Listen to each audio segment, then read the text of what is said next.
Hello once again.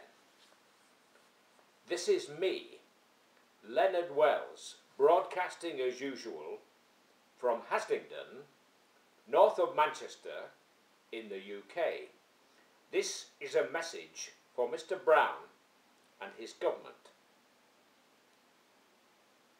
This morning I heard from the Ministry of Pensions that as from the 6th of April, any man on a state pension who marries a woman below pension age will get no increase in his pension to help support him and his wife. I had been planning to marry a woman younger than myself. So thank you, Mr. Brown and your government, for kicking me and my wife and other pensioners in the teeth. Now my wife and I will be £2,500 a year worse off. My father was killed in 1943, serving in the British Army, fighting the Nazis. Up until today, I always felt proud to be British. But thanks to you, Mr. Brown, and your government, I'm now ashamed to be British. Let's take a close look at your record. Thanks to you and the two wars that you and Mr. Blair dragged us into, probably over 1 million people from Iraq and Afghanistan, and from this country and America and other places, have been killed unnecessarily. There is nothing on this earth so abhorrent as war. Whatever one may say about Iraq or Afghanistan, were they at war with us? Did they attack us? Were they ever likely to attack us? I doubt it. What has been the cost of these two disastrous wars, which we've been dragged into? Billions. Absolute billions. What a dreadful, dreadful waste. Think what could be done with that much money. Under your government, we have seen the cost of housing go through the roof. And there are now many millions who will never, ever be able to purchase their own home, and many more who will end up being evicted because of negative equity or because they've lost their employment.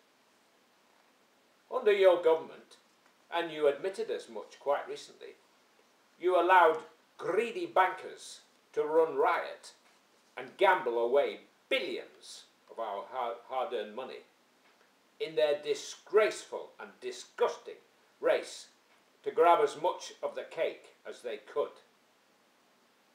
What an absolute shower they are. What a disgrace to the human race, the lot of them. They talk about leaving this country if we tax them. Well, let them go. Good riddance to bad rubbish, the lot of them.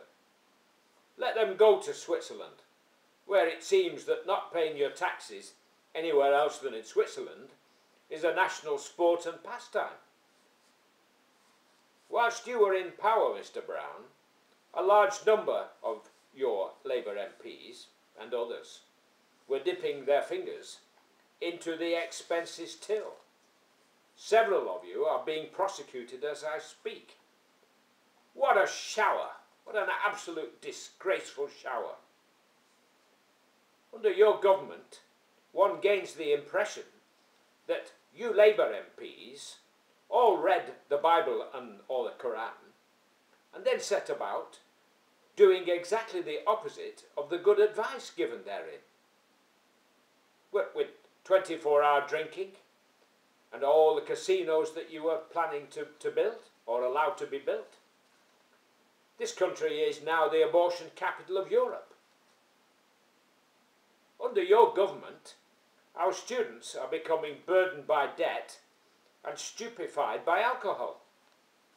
Since we turn them against any kind of sound religious knowledge or principles, is it any wonder that they are driven to drown out the emptiness of their lives with booze and binge drinking? Under your government, we are all being taxed to death. You talk of fairness. Here in Rossendale, we pay 2.4 times the council tax that they pay in Westminster City Council area. I repeat, 2.4 times as much, but we get less for it. My street here has not been resurfaced for so long that the council can't tell me when it was done last, because their records don't go back that far. What an appalling state you've got this nation into. Under your government, you can now pay £1,000 to take a first-class train ticket from Newquay to the Kyle of Lochoush in Scotland. You could fly to New Zealand and back for less. What a disgrace, what an absolute shambolic disgrace. Under your government, it seems it's a crime to wear a crucifix to work. Yet when I arrived at Manchester Airport a few weeks ago, one of your own immigration officers was wearing a Muslim headscarf.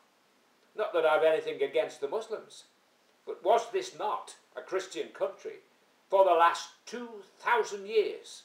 And didn't it serve us well? Under your government, you are proposing to waste billions on a nuclear submarine fleet. To protect us from whom, I might ask? It's high time you got the message that we are no longer a great imperial power. We can't afford to even pretend to be. When on earth are you going to wake up to reality, you people in London? Well, I can only pray that as many of your MPs as God will grant will lose their seats at the next election. My only regret is that you have cosily arranged it so that each one will get a nice little golden goodbye of £65,000, or about as much as the state pensioner gets for almost 10 years. As was once said to Neville Chamberlain, "You have sat too long here for any good you may have been doing. Depart, I say, and let us have done with you. In the name of God, go." Thank you, and God bless you all, while it is still legal to say God bless you all.